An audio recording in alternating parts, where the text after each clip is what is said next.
This may seem like my story, but it's not. It's about my people, the Nubian people. My name is Fكرى الكاشف. I'm just trying to hold on to the memories I have, maybe trying to revive them in the only way I know.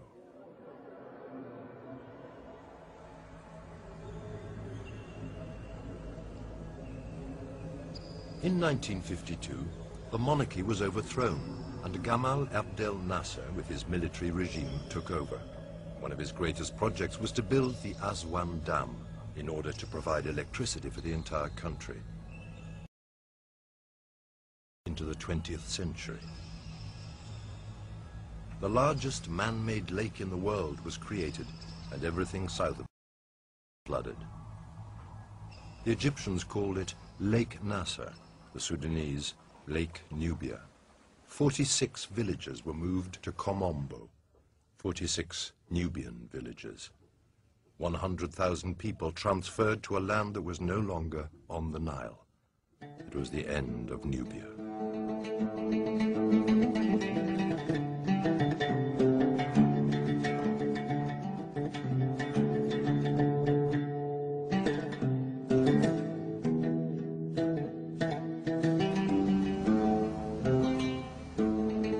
My earliest memories are of the temple of Abu Simbel. My village lay on the opposite bank of the river, and the temple dominated the landscape. It was a presence in our lives, reaching deep in our collective subconscious. It was there that I first became aware of being a Nubian. Now, the village is under the lake, and there is nothing left. It is time to go back home.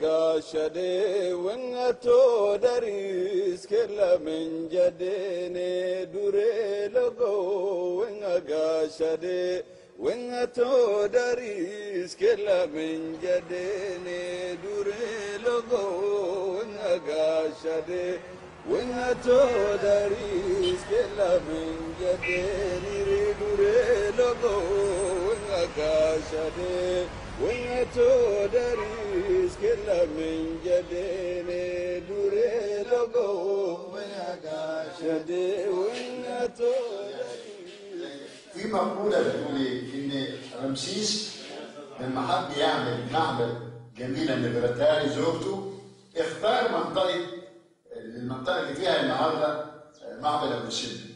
جمع الفنانين من الوادي كله وسكنهم في الشرق في فبريك اللي هي قصاد معبد أبو سمبل. وبعدين المعبد ولذلك طلعوا فنون فنانين النهارده أبو سمبل بتعتبر مركز الفن في النوبة خصوصا الأغنية. Since the story of the temple is also the story of my village, I went back there as a tour guide after my studies. Every day I would tell tourists about Ramses II and how he chose this area to build his temple, which was to become one of the ancient wonders of the world. I would decipher for them the writing on the walls about his battles and his conquests.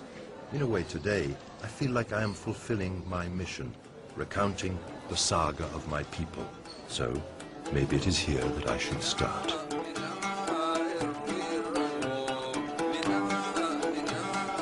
بعد التهجير حصلت فيها إضافات كتير.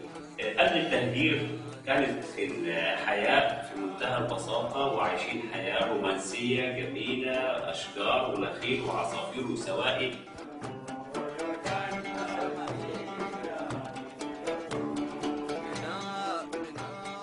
المشاريع كلها بتمشي بالسلام والمحبة والأخوة والتصالح والتسامح. هذا موجود في المجتمع النوبي. المجتمع الوحيد أنا بقول على ظهر الأرض، ولذلك ممكن أن تسمى اليوتوبيا أو الجنة المفقودة.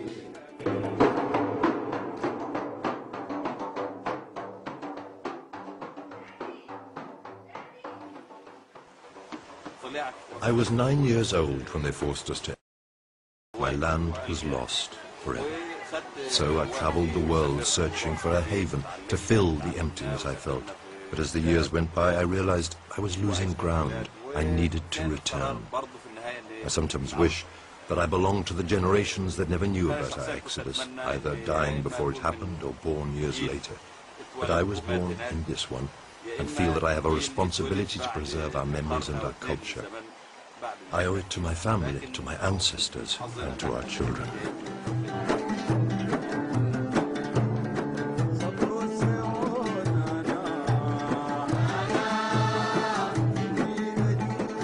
It took me 8 years to build this house. The first priority was to build near the water, because we are people of the Nile. But on a personal level, I wanted to be close to the temple. So it was there that I bought my land. Each time I had a little savings, I would add a stone. Few people believed I could do it, but I just kept building, designing it completely in the Nubian style, as if I were recreating a piece of Nubia. The house is now finished. However, its real purpose has yet to come true.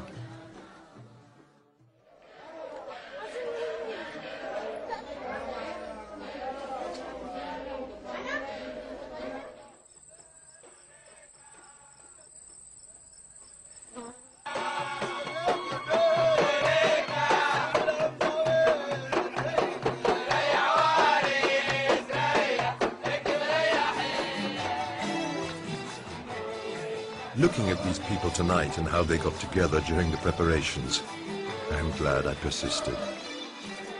When they arrived from their different villages to give me a hand, it was already like the old times.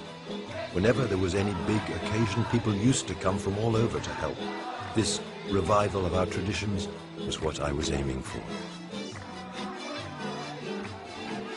But this house has many more roles to play. I wanted to be a real cultural center with Nubian music, painting and books, portraying the way these people used to live and their history in the Nile Valley.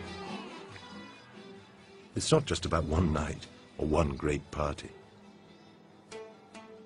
شايف ان دور والدي في التعريف عن النوبة شايفه ان هو رسول بينقل الثقافة اللي هو عاشها او الحضارة اللي هو عاشها بكل جوانبها الثقافية الموسيقية كل الجوانب الحياة العامة اللي كانت في النوبة القديمة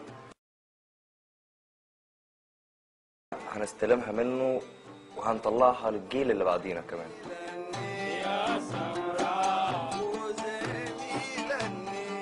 زمان مثلا الفن كان بيبقى فيه مثلا مشاركة، يعني مثلا المطرب بيغني كل الناس اللي واقفين كانوا بيشاركوا. دلوقتي فرقة واحدة بس اللي بتلعب على المسرح والناس القطاع الكبير او العدد الكبير مستمع. عن طريق الاغاني القديمة دي بيحاول ان هو يوصل لنا برضو رسالة، يعني المزيكا دي كانت كذا، كانت شيء من الثقافة النوبية الأصيلة، بس بدأت تنقرض أو بدأت تندثر لعدم وجود شباب بيحاول يتابع الحاجات دي. أغنية ورا التانية هتتنسي خلاص يعني.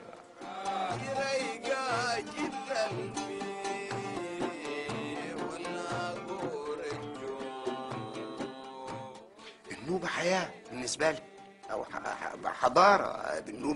النوبة بالنسبة لي كيان، يعني طفولتي، صبايا، شبابي، كل حياتي.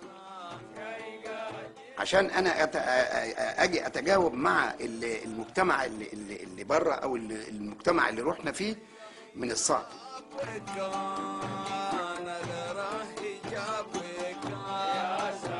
الأغاني اللي ابتدت تظهر في النوبة بعد التهجير كانت وجدانيات بتخاطب النيل، سواء كان معادل أو كان بأي شكل بيتباكى على فضل النيل. فدي يمكن كانت أول وجدانيات أثرت في مشاعر النوبي من خلال الأدب اللي احنا بنتكلم عنه كأدب نوبي ظهر في اللغة.